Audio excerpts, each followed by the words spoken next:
Hello students, welcome back to Shubham lecturer channel. Student, इस video में हम क्लास 12 फिजिक्स के सभी महत्वपूर्ण बहुविकल्पीय प्रश्नों को एक ही वीडियो में पढ़ेंगे।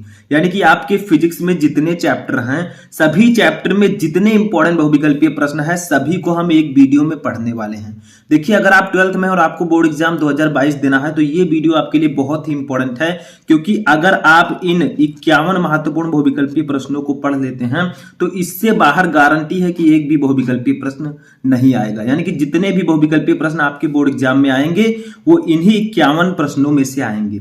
तो इस वीडियो में टोटल 51 महत्वपूर्ण बहुविकल्पीय प्रश्न आपको बताए जाएंगे। आपके पूरे चैप्टर में, फिजिक्स में चैप्टर 1 से चैप्टर 14 तक सिर्फ 51 क्वेश्चन ऐसे हैं जो कि आपके बोर्ड एग्जाम के लिए मोस्ट इंपॉर्टेंट हैं और ये पूछे जा सकते हैं। तो अगर आपको बोर्ड एग्जाम देना है तो इस वीडियो को ज्यादा से ज्यादा लाइक करें, ताकि मैं आपके लिए और भी सब्जेक्ट के बहुविकल्पीय प्रश्न ला सकूं। तो चलिए वीडियो को स्टार्ट करते हैं।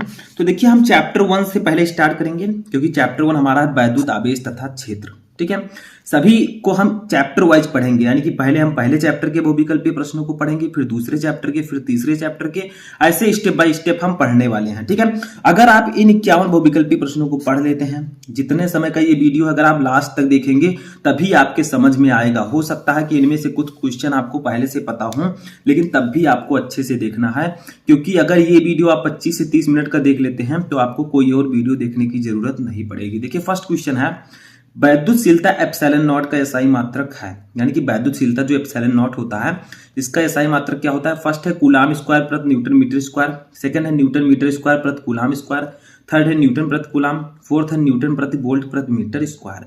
तो इसका राइट आंसर होगा ऑप्शन नंबर फर्स्ट। ठीक है, कूलाम स्क्वायर प्रति न्यूटन मीटर स्क्वायर। देखिए, वैद्युतशीलता जो एप्सिलॉन नॉट होता है, इसका एसआई मात्रक कूलाम स्क्वायर प्रति न्यूटन मीटर स्क्वायर होता है। ठीक है, नेक्स्ट क्वेश्चन हमारा है कि वैद्युत क्षेत्र की तीव्रता का मात्रक है। विद्युत क्षेत्र की तीव्रता का मात्रक क्या होता है? तो आप लोग निकाल भी सकते हैं, बहुत ही इजी है। ठीक है, कैसे निकालेंगे? देखिए, मैंने आपको बताया है वैद्युत क्षेत्र की तीव्रता को हम ई से डिनोट करते हैं। ई इक्वल टू होता है एफ अपान क्यू। ठीक है, एफ अपान क्यू नॉट। ठीक है, अब यहां देखिए, F क्या है? बल है, बल का मात्रक न्यूटन। Q क्या है? आवेश, आवेश का मात्रक कूलाम। तो देखिए, फर्स्ट है कूलाम प्रति न्यूटन, सेकंड है जूल प्रति न्यूटन, थर्ड है न्यूटन प्रति कूलाम, फोर्थ है न्यूटन प्रति मीटर। तो इसका राइट आंसर होगा ऑप्शन नंबर थर्ड, न्यूटन प्रति कूलाम। ठीक है, वैद्युत क्षेत्र की तीव्रता का मात्रक न्यूटन प्रति कूलाम होता है। नेक्स्ट क्वेश्चन हमारा है कि विद्युत फ्लक्स का मात्रक है। विद्युत फ्लक्स का मात्रक क्या होता है? फर्स्ट है न्यूटन प्रति कूलाम, सेकंड है वोल्ट मीटर, थर्ड है वोल्ट प्रति मीटर, फोर्थ है न्यूटन मीटर प्रति कूलाम। तो इसका राइट आंसर होगा option number second, volt meter. ठीक है, विद्युत फ्लक्स का मात्रक वोल्ट मीटर होता है, तो सेकंड वाला ऑप्शन आपका सही होगा। चलिए नेक्स्ट क्वेश्चन देखते हैं। तो नेक्स्ट क्वेश्चन हमारा है कि वैद्युत क्षेत्र ई वेक्टर में पी वेक्टर आघूर्ण वाले द्विध्रुव पर लगने वाला बल आघूर्ण होगा। यानी कि वैद्युत क्षेत्र ई वेक्टर में पी वेक्टर आघूर्ण वाले द्विध्रुव पर लगने वाला बल आघूर्ण क्या होगा? सही फॉर्मूला कौन सा होगा? फर्स्ट है P vector dot E vector, second है P vector cross E vector, third है शून्य, फोर्थ है E vector cross P vector. तो इसका राइट आंसर होगा option number second, P vector cross E vector. ठीक है, ये आपका होगा बल आघूर्ण का फॉर्मूला। नेक्स्ट क्वेश्चन हमारा इस चैप्टर से है, 0 केल्विन ताप पर शुद्ध अर्धचालक है। यानी कि अगर शुद्ध अर्धचालक का ताप 0 केल्विन हो तो वो किस प्रकार व्यवहार करेगा? फर्स्ट है चालक, सेकंड है प्रतिरोधक, थर्ड है शक्ति स्रोत, फोर्थ है विद्युत रोधी। तो देखिए, 0 केल्विन ताप पर शुद्ध अर्धचालक जो है वो विद्युत रोधी की भांति कार्य करेगा। तो फोर्थ ऑप्शन सही होगा। तो यहां पर 5 क्वेश्चन जो मैंने बताए ये आपके फर्स्ट चैप्टर से थे। अब हम देखेंगे अपने सेकंड चैप्टर के बहुविकल्पीय प्रश्न। ऐसे हम step by step chapter wise देखते हुए चलेंगे। देखिए, हमारा नेक्स्ट क्वेश्चन है कि वैद्युत विभव का मात्रक है। नेक्स्ट चैप्टर हमारा स्थिर वैद्युत विभव तथा धारिता। ठीक है, तो फर्स्ट क्वेश्चन है वैद्युत विभव का मात्रक क्या होता है? फर्स्ट है जूल प्रति कूलाम, सेकंड है जूल गुणे कूलाम, थर्ड है कूलाम प्रति जूल, फोर्थ है न्यूटन प्रति कूलाम। तो देखिए, विद्युत विभव का फॉर्मूला मैंने आपको बताया था, V equal to W upon Q। अब W है वर्क यानी कि कार्य, कार्य का मात्रक जूल, Q है आवेश, आवेश का मात्रक कूलाम। तो इसका राइट आंसर होगा जूल प्रति कूलाम, यानी कि फर्स्ट ऑप्शन आपका सही होगा। ठीक है, तो ये वैद्युत विभव का मात्रक होगा। नेक्स्ट क्वेश्चन हमारा है कि निम्नलिखित में से धारिता का मात्रक कौन सा है? बताइए, इनमें से धारिता का मात्रक कौन सा है? तो धारिता का फॉर्मूला मैं आपको ऑलरेडी बता चुका हूं। धारिता को हम C से डिनोट करते हैं, C equal to Q upon V। जहां Q है आवेश, आवेश का मात्रक कूलाम, B है विभवांतर, विभवांतर का मात्रक वोल्ट। तो देखिए निम्नलिखित में से धारिता का मात्रक कौन सा है? फर्स्ट है कूलाम, सेकंड है एम्पियर, थर्ड है वोल्ट और फोर्थ है कूलाम प्रति वोल्ट। तो इसका राइट आंसर होगा कूलाम प्रति वोल्ट। ठीक है, नेक्स्ट क्वेश्चन हमारा है कि वायु में रखे दो धनावेशों के मध्य परावैद्युत पदार्थ रख देने पर इनके बीच प्रतिकर्षण बल का मान, यानी कि वायु में रखे दो धनावेशों के मध्य अगर हम परावैद्युत पदार्थ रख दें तो इनके बीच प्रतिकर्षण का मान में कौन सा परिवर्तन होगा? फर्स्ट है बढ़ जाएगा, सेकंड है घट जाएगा, थर्ड है वही रहेगा, फोर्थ है शून्य। तो इसका राइट आंसर होगा ऑप्शन नंबर सेकंड, घट जाएगा। ठीक है, वायु में रखे दो धनावेशों के मध्य परावैद्युत पदार्थ रख देने पर इनके बीच प्रतिकर्षण बल का मान घट जाएगा। ठीक है, तो सेकंड ऑप्शन सही होगा। चलिए नेक्स्ट क्वेश्चन देखते हैं। अब देखिए 9 नंबर क्वेश्चन है कि 100 माइक्रोफैरड धारिता वाले संधारित्र को 10 वोल्ट तक आवेशित करने पर उसमें संचित ऊर्जा होगी। यानी कि 100 माइक्रोफैरड धारिता वाला संधारित्र अगर उसे हम 10 वोल्ट तक आवेशित करें तो उसमें संचित ऊर्जा क्या होगी? फर्स्ट है 5 × 10⁻³ जूल, सेकंड है 0.5 × 10⁻³ जूल, थर्ड है 0.5 जूल, फोर्थ है 5 जूल। तो इसका राइट आंसर होगा ऑप्शन नंबर फर्स्ट, 5 × 10⁻³ जूल। इसको निकालेंगे कैसे? तो देखिए जो संचित ऊर्जा है उसको हम लोग निकालते हैं U = 1/2 CV², 1/2 CV²। देखिए C है धारिता 100 माइक्रोफैरड दी गई है और V है विभवांतर 10 वोल्ट। ठीक है, C आप लोग 100 माइक्रोफैरड को 100 × 10⁻⁶ फैरड लिख दीजिएगा और आपका न्यूमेरिकल लग जाएगा। ठीक है, नेक्स्ट क्वेश्चन जो हमारा होगा वो हमारे तीसरे चैप्टर का होगा जिसका नाम है विद्युत धारा। Most important chapter and most important question. देखिए 10 नंबर क्वेश्चन है कि वैद्युत धारा घनत्व J तथा अपवाह वेग BD में क्या संबंध है? फर्स्ट है J = NEVD, सेकंड है J = NE/VD, थर्ड है J = VDE/N, फोर्थ है J = NEVD का स्क्वायर। ठीक है, तो देखिए यहाँ पर N है इलेक्ट्रॉनों की संख्या, E है इलेक्ट्रॉन पर आवेश, BD है अपवाह वेग या अनुगमन वेग, J है धारा घनत्व। तो इसका राइट आंसर होगा option number first, J = NEVD। ये J और VD में संबंध प्रदर्शित करता है ये सूत्र। ठीक है, नेक्स्ट क्वेश्चन हमारा है एक बेलनाकार चालक की प्रतिरोधकता एवं विशिष्ट चालकता का गुणनफल निर्भर करता है। यानी कि एक बेलनाकार चालक है उसकी प्रतिरोधकता और विशिष्ट चालकता का गुणनफल किस पर निर्भर करता है? फर्स्ट है तापक्रम पर, सेकंड है पदार्थ पर, थर्ड है अनुप्रस्थ परिच्छेद क्षेत्रफल पर, फोर्थ है इनमें से कोई नहीं। तो इसका राइट आंसर होगा ऑप्शन नंबर 4, इनमें से कोई नहीं।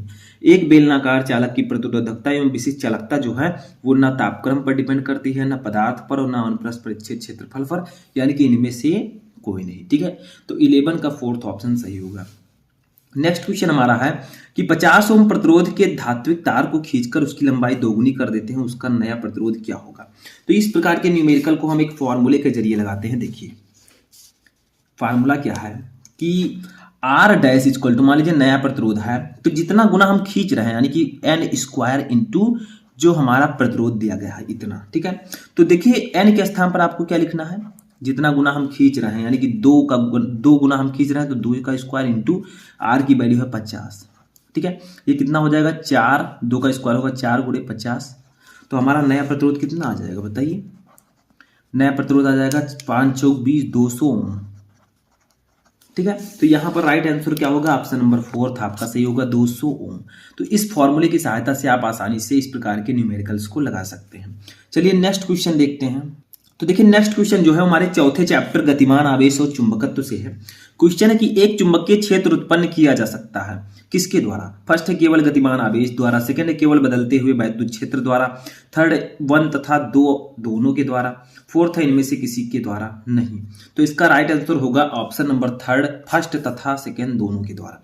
यानी कि एक चुंबकीय क्षेत्र हम केवल गतिमान आवेश के द्वारा भी उत्पन्न कर सकते हैं और बदलते वैद्युत क्षेत्र के द्वारा भी उत्पन्न कर सकते हैं। ठीक है, नेक्स्ट क्वेश्चन हमारा है चुंबकीय क्षेत्र का मात्रक क्या होता है? फर्स्ट है वेबर × मीटर स्क्वायर, सेकंड है वेबर प्रति मीटर स्क्वायर, थर्ड है वेबर, फोर्थ है वेबर प्रति मीटर। तो इसका राइट आंसर होगा ऑप्शन नंबर सेकंड, वेबर प्रति मीटर स्क्वायर। नेक्स्ट क्वेश्चन है 1/√μ0ε0 का मात्रक क्या होता है? तो देखिए 1/√μ0ε0 = होता है। यहाँ पर मैं थोड़ा सा बता दूं आप लोगों को, देखिए समझिए। देखिए 1/√μ0ε0 होता है C है प्रकाश की चाल। ठीक है, C क्या है? ये है प्रकाश की चाल, प्रकाश की चाल। और प्रकाश की चाल होती कितनी है बताइए? प्रकाश की चाल की वैल्यू कितनी होती है? यहां पर मैं लिख देता हूं 3 × 10⁸ मीटर प्रति सेकंड। मीटर प्रति सेकंड। तो बताइए जब 1/√μ0ε0 c है तो जो c का मात्रक होगा वही 1/√μ0ε0 का मात्रक होगा, यानी कि मीटर प्रति सेकंड इसका राइट आंसर होगा। ऑप्शन नंबर सेकंड सही होगा। समझ में आ गया। नेक्स्ट क्वेश्चन हमारा वही है, हम इसे चाहे 1/√μ0ε0 लिखे, चाहे इस प्रकार से लिखें μ0ε0 की पावर -1/2, सेम चीजें हैं, ठीक है। तो बताइए μ0ε0 की पावर -1/2 का मान कितना होगा। तो अभी मैंने आपको बताया प्रकाश की चाल कितनी होती है, क्योंकि इसकी वैल्यू प्रकाश की चाल के बराबर होती है। तो प्रकाश की चाल होती है 3 × 10⁸ मीटर प्रति सेकंड। तो ये ऑप्शन आपका सही होगा। वैसे ऑप्शन तो बहुत हैं, 3 × 10⁸ सेंटीमीटर प्रति सेकंड। अब बहुत सारे स्टूडेंट जान नहीं पाएंगे, जल्दबाजी में सेंटीमीटर वाला मार देंगे, लेकिन ऐसा आपको नहीं करना है, ठीक है। इसीलिए तो मैं आपका प्रैक्टिस करवाता रहता हूँ। थर्ड है 3 × 10⁹ मीटर प्रति सेकंड। फोर्थ है 3 × 10⁸ किलोमीटर प्रति सेकंड। तो आपको ये ध्यान देना है कि मीटर है, सेंटीमीटर है, किलोमीटर है। वैसे आपको टिक नहीं मारना है, ध्यान से टिक मारना है, ठीक है। नेक्स्ट क्वेश्चन देखते हैं।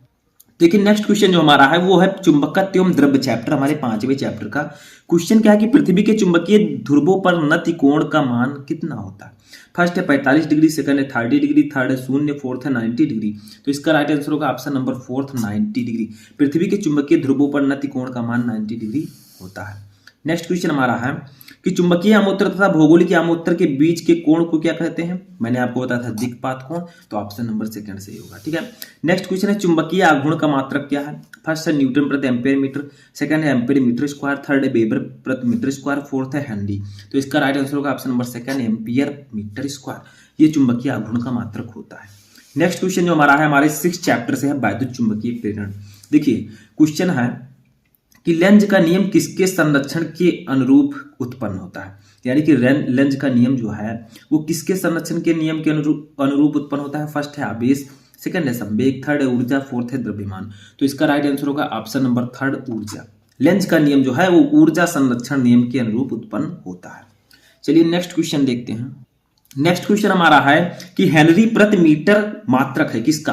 फर्स्ट है वैद्युशीलता का, सेकंड है चुंबकशीलता का, थर्ड है परावैद्युतांक का, फोर्थ है स्वाप्रेरकत्व का। तो इसका राइट आंसर होगा ऑप्शन नंबर सेकंड चुंबकशीलता का। हेनरी प्रति सेकंड जो है वो चुंबकशीलता का मात्रक है। नेक्स्ट क्वेश्चन हमारा L/R की विमा होगी जहां L प्रेरकत्व है तथा R प्रतिरोध है। तो L/R की विमा कितनी होगी। फर्स्ट है m0L0t-1, सेकंड है m0Lt, थर्ड है m0L0t, फोर्थ है mLt-2। तो इसका राइट आंसर होगा ऑप्शन नंबर 3 m0L0t। ये होगा L/R की विमा, ठीक है। नेक्स्ट क्वेश्चन जो हमारा है वो हमारे 7वें चैप्टर प्रत्यावर्ती धारा से है। क्वेश्चन है कि प्रेरकत्व का मात्रक क्या है। फर्स्ट है ओम सेकंड, सेकंड है ओम प्रति सेकंड, थर्ड है सेकंड प्रति ओम, फोर्थ है 1 प्रति ओम सेकंड। तो इसका राइट आंसर होगा ऑप्शन नंबर 1 ओम सेकंड। प्रेरकत्व का मात्रक ओम सेकंड होगा। नेक्स्ट क्वेश्चन हमारा है अनुनाद की स्थिति में एलसी परिपथ की आवृत्ति है। यानी कि अनुनाद की स्थिति में एलसी परिपथ की आवृत्ति क्या होगी। फर्स्ट है 2π√LC, second 1/2π√LC, third 1/2π√1/LC, fourth है 2π√1/LC। तो इसका राइट आंसर होगा ऑप्शन नंबर 3 1/2π√1/LC, जहां L है प्रेरकत्व, C है धारिता। समझ में आ गया। चलिए नेक्स्ट क्वेश्चन देखते हैं। तो देखिए जो हमारा नेक्स्ट क्वेश्चन है वो हमारा 8वें चैप्टर का क्वेश्चन है कि विद्युत चुंबकीय तरंगों की प्रकृति होती है। जो विद्युत चुंबकीय तरंगे होती है उनकी प्रकृति कैसी होती है।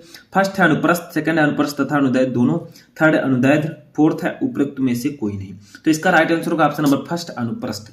विद्युत चुंबकीय तरंगे जो होती है वो अनुप्रस्थ प्रकृति की होती है, ठीक है। नेक्स्ट क्वेश्चन हमारा है कि निम्नलिखित में से कौन विद्युत चुंबकीय तरंगे नहीं है। इनमें से कौन सी तरंग है जो विद्युत चुंबकीय तरंग नहीं है। फर्स्ट है गामा किरणें, सेकंड है एक्स किरणें, थर्ड है अवरक्त किरणें, फोर्थ है बीटा किरणें। तो इसका राइट आंसर होगा ऑप्शन नंबर 4 बीटा किरणें। बीटा किरणें जो होती हैं वो विद्युत चुंबकीय तरंगे नहीं होती। नेक्स्ट क्वेश्चन है सबसे अधिक आवृत्ति की तरंग है। सबसे अधिक आवृत्ति वाली तरंग कौन सी है। फर्स्ट है पराबैंगनी तरंगे, सेकंड है गामा तरंगे, फोर्थ है दृश्य प्रकाश तरंगे, फोर्थ है रेडियो तरंगे। तो इसका राइट आंसर होगा ऑप्शन नंबर 2 गामा तरंगे। सबसे अधिक आवृत्ति की तरंग इन चारों में से गामा तरंगे हैं, ठीक है। नेक्स्ट क्वेश्चन हमारा है कि जब कोई तरंग किसी माध्यम में प्रवेश करती है तो परिवर्तन नहीं होता, किसमें। जब कोई तरंग किसी माध्यम में प्रवेश करती है तो किसमें परिवर्तन नहीं होता। फर्स्ट है तरंग की आवृत्ति का, सेकंड है तरंग दैर्ध्य का, थर्ड तरंग के वेग का, फोर्थ है तरंग के आयाम का। तो इसका राइट आंसर होगा ऑप्शन नंबर 1 तरंग की आवृत्ति का। जब कोई तरंग किसी माध्यम में प्रवेश करती है तो तरंग की आवृत्ति में कोई परिवर्तन नहीं होता। नेक्स्ट क्वेश्चन देखते हैं। अब देखिए जो हमारा नेक्स्ट क्वेश्चन है वो हमारा सेकंड फिजिक्स का क्वेश्चन है। अभी तक मैंने फर्स्ट फिजिक्स की बात की, फिजिक्स फर्स्ट का। अब सेकंड फिजिक्स आता है किरण प्रकाशिकी एवं प्रकाशिक केंद्र, जो कि हमारा 9 चैप्टर है। क्वेश्चन नंबर 29 है, अपवर्तन की घटना में निम्न में से कौन सी राशि अपरिवर्तित रहती है। यानी कि जो अपवर्तन की घटना होती है उनमें कौन सी राशि अपरिवर्तित होती है, यानी कि किस राशि का मान नहीं बदलता। फर्स्ट है प्रकाश की चाल, सेकंड है प्रकाश की तीव्रता, थर्ड है प्रकाश की तरंगदैर्घ्य, फोर्थ है प्रकाश की आवृत्ति। तो इसका राइट आंसर होगा ऑप्शन नंबर फोर्थ, प्रकाश की आवृत्ति। अपवर्तन की घटना में प्रकाश की आवृत्ति अपरिवर्तित रहती है, यानी कि इनमें कोई परिवर्तन नहीं होता। नेक्स्ट क्वेश्चन हमारा है, उत्तल लेंस की फोकस दूरी अधिकतम है किस प्रकाश के लिए, किस रंग के प्रकाश के लिए उत्तल लेंस की फोकस दूरी अधिकतम है इन चारों में से। फर्स्ट है नीले प्रकाश के लिए, सेकंड है हरे प्रकाश के लिए, थर्ड है पीले प्रकाश के लिए, फोर्थ है लाल प्रकाश के लिए। तो इसका राइट आंसर होगा ऑप्शन नंबर फोर्थ, लाल प्रकाश के लिए। देखिए लाल प्रकाश के लिए उत्तल लेंस की फोकस दूरी अधिकतम होती है, एफ। ठीक है। नेक्स्ट क्वेश्चन हमारा है कि वायु में प्रकाश की चाल 3 × 10⁸ मीटर प्रति सेकंड है। 1.5 अपवर्तनांक वाले कांच में प्रकाश की चाल कितनी होगी। तो सिंपली इसका आंसर हो जाएगा ऑप्शन नंबर सेकंड, 2 × 10⁸ मीटर प्रति सेकंड। ठीक है। नेक्स्ट क्वेश्चन हमारा है, प्रिज्म से गुजरने पर निम्नलिखित में से किस रंग के प्रकाश का विचलन अधिकतम होगा। बताइए जब प्रिज्म से इसमें से कौन सा रंग गुजरेगा और उसका विचलन अधिकतम होगा। फर्स्ट है लाल रंग, सेकंड है बैगनी रंग, थर्ड है नीला रंग, फोर्थ है हरा रंग। तो इसका राइट आंसर होगा ऑप्शन नंबर सेकंड, बैगनी रंग। देखिए प्रिज्म से गुजरने पर इन चारों में से बैगनी रंग के प्रकाश का विचलन अधिकतम होगा, सबसे अधिक। ठीक है। नेक्स्ट क्वेश्चन देखते हैं। देखिए नेक्स्ट क्वेश्चन हमारा है कि नेत्र लेंस की प्रकृति होती है, जो हमारे नेत्र का लेंस होता है उसकी प्रकृति कैसी होती है। फर्स्ट है अभिसारी, सेकंड है अपसारी, थर्ड है अपसारी तथा अपसारी दोनों, फोर्थ है इनमें से कोई नहीं। तो इसका राइट आंसर होगा ऑप्शन नंबर फर्स्ट, अभिसारी। नेत्र लेंस की प्रकृति जो होती है वो अभिसारी होती है। ठीक है। नेक्स्ट क्वेश्चन देखते हैं। 34 नंबर है, सामान्य नेत्र के लिए स्पष्ट दृष्टि की न्यूनतम दूरी कितनी होती है। फर्स्ट है अनंत, सेकंड है 50 सेंटीमीटर, थर्ड है 25 सेंटीमीटर, फोर्थ है 75 सेंटीमीटर। तो इसका राइट आंसर होगा ऑप्शन नंबर थर्ड, 25 सेंटीमीटर। सामान्य नेत्र के लिए स्पष्ट दृष्टि की न्यूनतम दूरी 25 सेंटीमीटर होती है।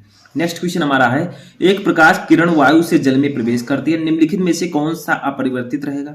यानी कि एक प्रकाश किरण है जो कि वायु से जल में प्रवेश कर रही है, तो बताइए इनमें से कौन सी राशि अपरिवर्तित रहेगी, यानी कि उसमें परिवर्तन नहीं होगा। फर्स्ट है वेग, सेकंड है आयाम, थर्ड है तरंगदैर्घ्य, फोर्थ है आवृत्ति। तो इसका राइट आंसर होगा ऑप्शन नंबर फोर्थ, आवृत्ति। आवृत्ति में कोई परिवर्तन नहीं होगा। नेक्स्ट क्वेश्चन हमारा 10 नंबर चैप्टर से है, तरंग प्रकाश की। ठीक है।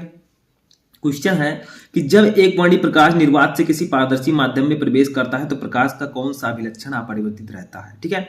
तो फर्स्ट है तीव्रता, सेकंड है चाल, थर्ड है आवृत्ति, फोर्थ है तरंगदैर्घ्य। तो इसका राइट आंसर होगा ऑप्शन नंबर थर्ड, आवृत्ति। जो आवृत्ति है वो एक माध्यम से दूसरे माध्यम में अगर जा रही है तरंग, तो उसका आवृत्ति परिवर्तित नहीं होगा, क्योंकि अभी हमने बहुविकल्पी प्रश्नों में कई जगह देखा कि आवृत्ति में कोई परिवर्तन नहीं होता।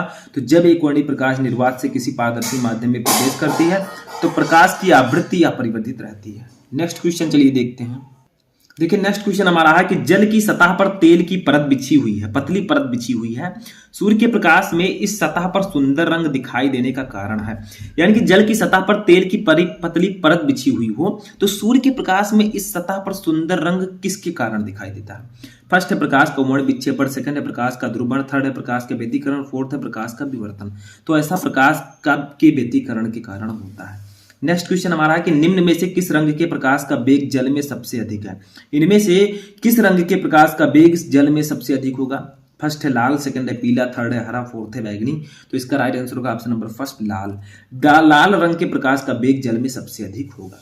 नेक्स्ट क्वेश्चन हमारा है, डॉपलर प्रभाव निर्मित होता है यदि, यानी कि डॉपलर प्रभाव कब निर्मित होता है, कंडीशंस क्या है। फर्स्ट है स्रोत गतिशील हो, सेकंड है संसूचक गतिशील हो, थर्ड है 1 तथा 2 दोनों, फोर्थ है इनमें से कोई नहीं। तो इसका राइट आंसर होगा ऑप्शन नंबर थर्ड, 1 तथा 2 दोनों। यानी कि डॉपलर प्रभाव तभी निर्मित होगा जब स्रोत गतिशील है और संसूचक भी गतिशील हो। नेक्स्ट क्वेश्चन जो हमारा है विकिरण तथा द्रव्य की द्वैत प्रकृति चैप्टर से है, जो कि हमारा 11 नंबर चैप्टर है। क्वेश्चन क्या है कि किसी गतिमान कण से संबंध डी ब्रॉगली तरंगदैर्घ्य की तरंगदैर्घ्य निर्भर करती है। यानी कि किसी गतिमान कण से संबंध डी ब्रॉगली तरंगदैर्घ्य की तरंग की तरंगदैर्घ्य किस पर निर्भर करती है। फर्स्ट है द्रव्यमान पर, सेकंड है आवेश पर, थर्ड है वेग पर, फोर्थ है संवेग पर। तो इसका राइट आंसर होगा ऑप्शन नंबर सेकंड, आवेश पर। ठीक है। चलिए नेक्स्ट क्वेश्चन देखते हैं। नेक्स्ट क्वेश्चन हमारा है कि निम्नलिखित कण एक ही वेग से गतिमान है, अधिकतम डी ब्रॉगली तरंगदैर्घ्य वाला कण कौन सा है। यानी कि ये चारों कण एक ही वेग से गतिमान हो तो किसका डी ब्रॉगली तरंगदैर्ध्य अधिकतम होगा। फर्स्ट है इलेक्ट्रॉन, सेकंड है प्रोटॉन, थर्ड है न्यूट्रॉन, फोर्थ है अल्फा कण। तो इसका राइट आंसर होगा ऑप्शन नंबर फर्स्ट इलेक्ट्रॉन। ठीक है, इलेक्ट्रॉन आपका राइट आंसर होगा। नेक्स्ट क्वेश्चन देखते हैं, यदि किसी कण का संवेग 2 गुना कर दिया जाए तो डी ब्रॉगली तरंगदैर्ध्य होगी कितनी गुनी? फर्स्ट है अपरिवर्तित, सेकंड है 4 गुनी, थर्ड है 2 गुनी, फोर्थ है आधी। तो इसका राइट आंसर होगा ऑप्शन नंबर फोर्थ आधी। यदि किसी कण का संवेग 2 गुना कर दें तो डी ब्रॉगली तरंगदैर्ध्य आधी हो जाएगी। ठीक है, नेक्स्ट क्वेश्चन हमारा है कि लैम्डा तरंगदैर्ध्य के फोटॉन की ऊर्जा का सूत्र क्या है? फर्स्ट है एच सी लैम्डा, सेकंड है H C upon lambda, third है लैम्डा अपान एच सी और फोर्थ है एच लैम्डा अपान सी। तो इसका राइट आंसर होगा option number second H C upon lambda. ठीक है, लैम्डा तरंगदैर्ध्य की फोटॉन की ऊर्जा जो होगी वो एच सी अपान लैम्डा होगी, जहां एच है प्लांक नियतांक, सी है प्रकाश की चाल, लैम्डा है तरंगदैर्ध्य। नेक्स्ट क्वेश्चन हमारा जो होगा वो हमारे 12 चैप्टर से होगा, जिसका नाम है परमाणु, एटम। ठीक है, क्वेश्चन है कि एक हाइड्रोजन परमाणु को आयनित करने के लिए आवश्यक न्यूनतम ऊर्जा है। यानी कि अगर आपको एक हाइड्रोजन परमाणु को आयनित करना है तो आवश्यक ऊर्जा कितनी होनी चाहिए? फर्स्ट है 13.6 इलेक्ट्रॉन वोल्ट से अधिक, फोर्थ है 13.6 इलेक्ट्रॉन वोल्ट, थर्ड है 10.2 इलेक्ट्रॉन वोल्ट, फोर्थ है 3.4 इलेक्ट्रॉन वोल्ट। तो इसका राइट आंसर होगा option number second 13.6 electron volt. यानी कि अगर एक हाइड्रोजन परमाणु को आयनित करना है तो 13.6 इलेक्ट्रॉन वोल्ट ऊर्जा लगेगी। ठीक है, चलिए नेक्स्ट क्वेश्चन देखते हैं। नेक्स्ट क्वेश्चन हमारा है कि हाइड्रोजन परमाणु की आयनन ऊर्जा का मान होता है। हाइड्रोजन परमाणु की आयनन ऊर्जा का मान कितना होता है? फर्स्ट है 13.6 इलेक्ट्रॉन वोल्ट, सेकंड है -13.6 इलेक्ट्रॉन वोल्ट, थर्ड है 13.6 जूल, फोर्थ है 0। तो इसका राइट आंसर होगा ऑप्शन नंबर थर्ड 13.6 जूल। ठीक है, यानी कि हाइड्रोजन परमाणु की आयनन ऊर्जा का मान 13.6 जूल होता है। ठीक है, ना कि इलेक्ट्रॉन वोल्ट। तो ये आपका राइट आंसर होगा। नेक्स्ट क्वेश्चन हमारा है जो कि हमारे 13 चैप्टर से होगा। क्वेश्चन है कि एक एएमयू के तुल्य ऊर्जा है, यानी कि एक एटॉमिक मास यूनिट के बराबर ऊर्जा कौन सी है? फर्स्ट है 190 एमईबी यानी कि mega electron volt, third second है 139 एमईबी, थर्ड है 913 एमईबी, फोर्थ है 931 एमईबी। तो एक एएमयू इक्वल टू 931 एमईबी यानी कि एक एएमयू, ठीक है, एक atomic mass unit equal to 931 mega electron volt. ठीक है, एमईबी। तो एक एमयू बराबर 931 एमईबी। ठीक है, नेक्स्ट क्वेश्चन हमारा है दो परमाणुओं के परमाणु क्रमांक समान परंतु परमाणु भार भिन्न है वो होंगे। यानी कि दो परमाणु हैं जिनके परमाणु क्रमांक समान परंतु परमाणु द्रव्यमान भिन्न हो, वो क्या कहलाएंगे? फर्स्ट है समस्थानिक, सेकंड है समभारिक, थर्ड है समन्यूट्रॉनिक, फोर्थ है इनमें से कोई नहीं। तो इसका राइट आंसर होगा ऑप्शन नंबर फर्स्ट समस्थानिक। ठीक है, दो परमाणुओं के परमाणु क्रमांक समान परंतु परमाणु भार भिन्न हो तो वो समस्थानिक कहलाएंगे। नेक्स्ट क्वेश्चन हमारा है कि सूर्य की विकिरण ऊर्जा का स्रोत है। सूर्य की विकिरण ऊर्जा का स्रोत क्या है? फर्स्ट है नाभिकीय विखंडन, सेकंड है प्रकाश वैद्युत प्रभाव, थर्ड है साइक्लोट्रॉन, फोर्थ नाभिकीय संलयन। तो सूर्य की विकिरण ऊर्जा का स्रोत नाभिकीय संलयन है, ऑप्शन नंबर फोर्थ सही होगा। ठीक है, चलिए नेक्स्ट क्वेश्चन देखते हैं। तो देखिए नेक्स्ट क्वेश्चन जो है वो हमारे सबसे लास्ट चैप्टर का क्वेश्चन है, अर्धचालक इलेक्ट्रॉनिकी पदार्थ युक्तियां तथा सरल परिपथ।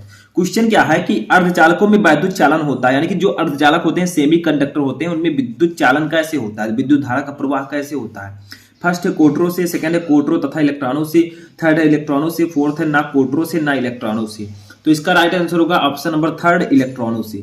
अर्धचालकों में वैद्युत चालन अर्ध इलेक्ट्रॉनों के द्वारा होता है। ठीक है, तो थर्ड ऑप्शन सही होगा। नेक्स्ट क्वेश्चन है 0 केल्विन ताप पर शुद्ध अर्धचालक है। ये शायद मैं आपको पहले भी बता चुका हूं, ये है विद्युत रोधी।